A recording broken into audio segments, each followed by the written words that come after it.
The 2017-2018 Zero Motorcycles DS/DSR.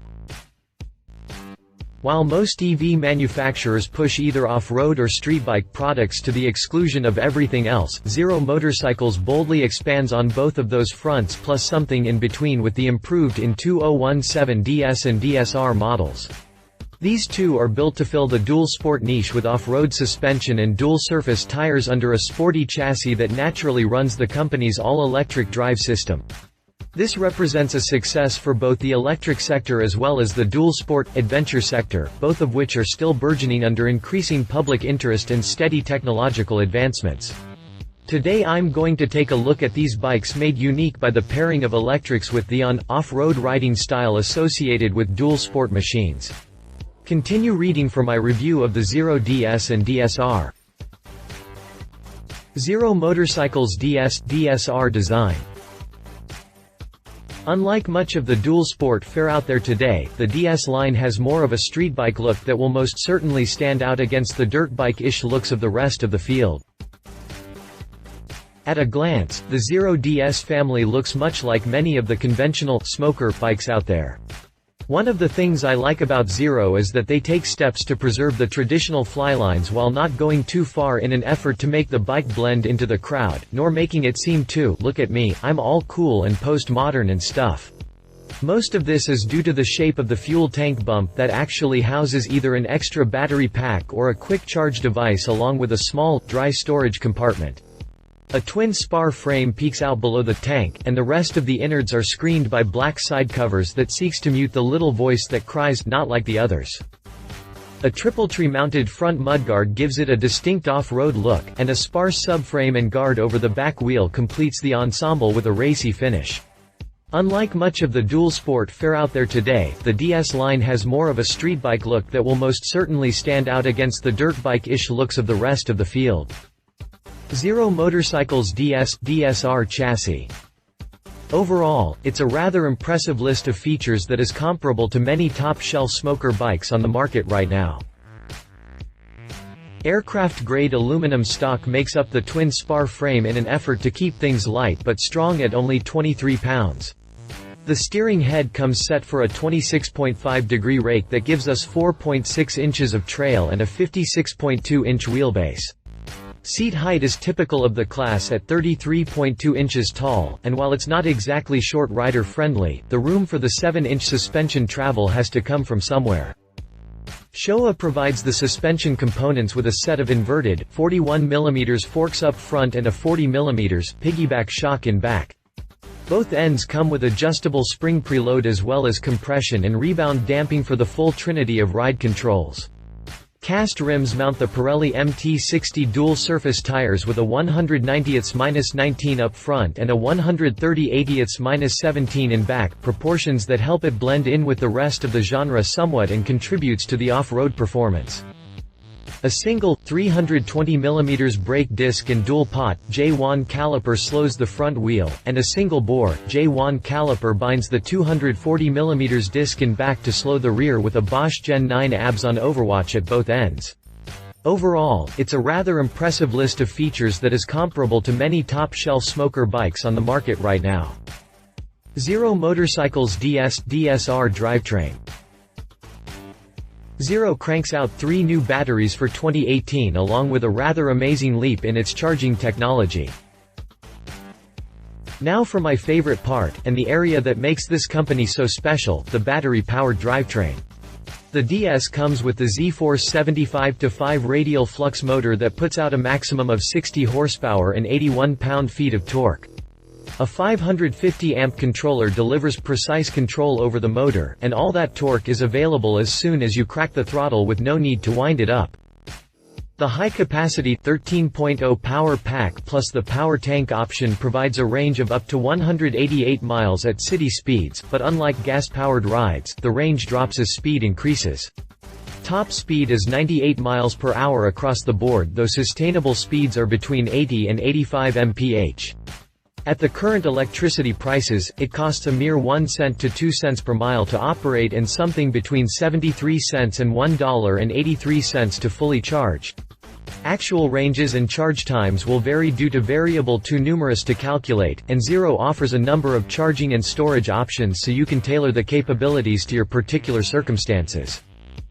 As expected, the DSR comes with a little more mustard on them biscuits in the form of a Z-Force 75-7R brushless motor that cranks out an astonishing 116 pound-feet of torque backed up by 70 horsepower and a top speed of 102 miles per hour.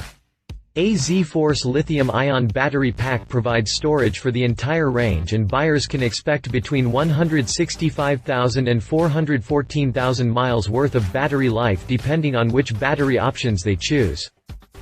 Zero cranks out 3 new batteries for 2018 along with a rather amazing leap in its charging technology. The new lithium-ion storage units come in the ZF 3.6, ZF 7.2 and ZF 14.4 sizes with a ZF 3.6 power tank that boosts the capacity range further yet when coupled with the 14.4 main battery for a total of 18 kilowatt-hours and a city range of 223 miles. That's right folks, this makes the Zero even more viable as a commuter, but the factory didn't stop there, it doubled down with a faster charger, much faster. If recharging times are more important to you than miles per charge figures, then the 6 kW charge tank feature may be for you with its ability to quickly slam a charge into the pack via 110/220ths of a volt AC receptacle or a level 2 charging station. Additionally, the factory rewrote its mobile app firmware so you can use your smartphone to tune the performance delivery rather than hauling it down to the dealership. What's this all mean? Well, in short, it gives EV bikes a violent shove into the viable zone.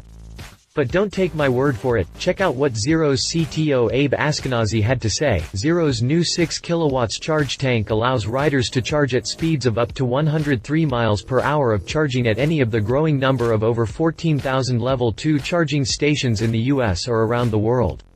This means riders can add 30 miles of fuel in the time it takes to stop for a cup of coffee or fully recharge over lunch. This completely changes the utility of electric motorcycles by eliminating long recharging times.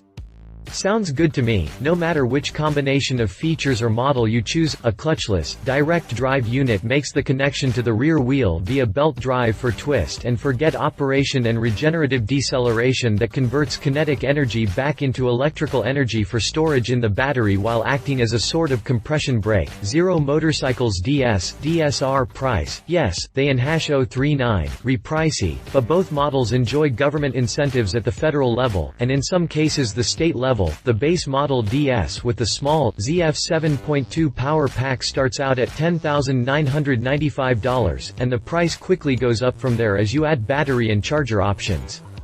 Naturally, the DSR commands a higher base price at $16,690 with nearly as many opportunities to inflate that initial sticker with accessories, but both models enjoy government incentives at the federal level, and in some cases the state level, so visit the Zero site for the specifics in your area. Zero Motorcycles DSR competitors. We have plenty of electric street bikes, but the electric dual sport field is still sparse. Things are rather lonely in this corner of the market. Sure, we have plenty of street-centric EV bikes such as the Victory Impulse and a whole handful of Italian-styled rides from Energica, plus a few proper EV dirt bikes such as the KTM Freeride, but so far we have nothing quite like the DS range for a direct competitor. In fact, the power figures with the big 14.4 battery and 7R motor are definitely competitive with the largest displacement, smoker dual sports out there. Pricing is on par with models such as the KTM 950 Adventure that rolled for right around 14 grand, but only cranks out around 62 pounds of grunt, well shy of the performance of the Zero plant.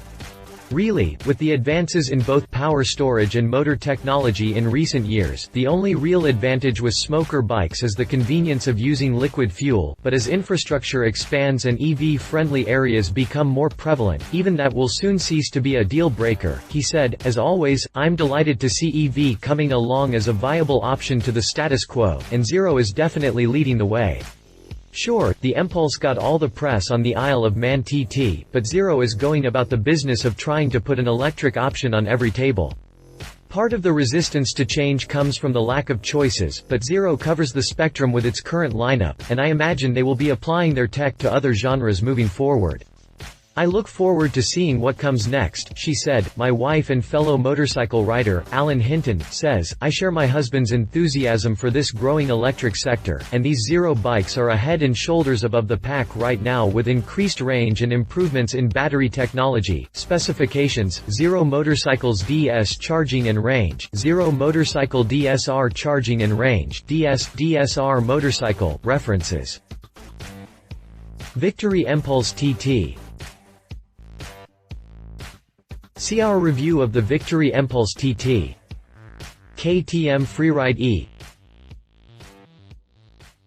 See our review of the KTM Freeride E.